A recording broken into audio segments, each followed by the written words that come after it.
Hello everyone, শুভ দুপুর। কেমন কাটছে দিনটি?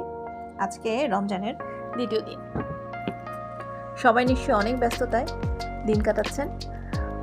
ব্যস্ততা তো সবসময় থাকবে, ব্যস্ততাই জীবন।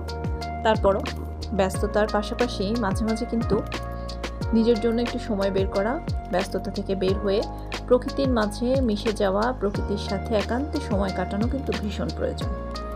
তো সে কারণেই মাঝে মাঝে সমস্ত ব্যস্ততাকে পিছনে সরিয়ে বা পাশে রেখে প্রকৃতির মাঝে হারিয়ে যাওয়ার জন্য নিজের জন্য সময় বের করতে হবে।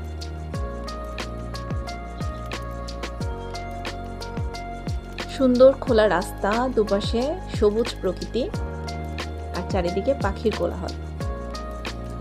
এমন একটা সুন্দর রাস্তা দিয়ে যদি কিছু সময়ের জন্য নিজের জন্য সময় বের করা হয়, মন্দ হয় না।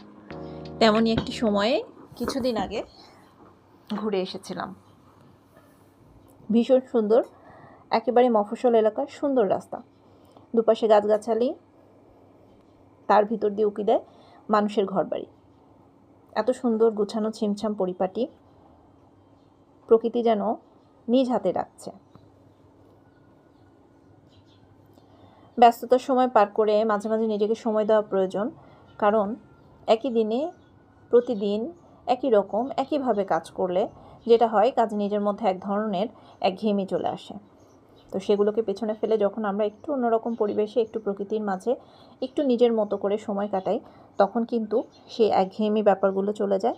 ঠিক তেমনি পরবর্তীতে যখন আবার আমাদের ব্যস্ততা জীবনে আমরা ফিরে আসি, তখন কিন্তু এই সময়গুলো আমাদের কাজে স্পৃহা যোগায়। অসাধারণ সুন্দর রাস্তা দিয়ে এসে পৌঁছালাম কুষ্টিয়ার গড়াই নদীর পাড়ে। কুয়াশাচ্ছন্ন সুন্দর একটি সকালবেলা, ভীষণ সুন্দর, ভীষণ মনোমুগ্ধকর, ভীষণই সুন্দর সময়। ভালো লাগলে নিশ্চয়ই আমার চ্যানেলটিকে সাবস্ক্রাইব করবেন, চ্যানেলের ভিডিওগুলোকে দেখবেন এবং অবশ্যই লাইক কমেন্ট করবেন। ভালো থাকবেন, সুন্দর থাকবেন, অন্যকে সুন্দর রাখবেন।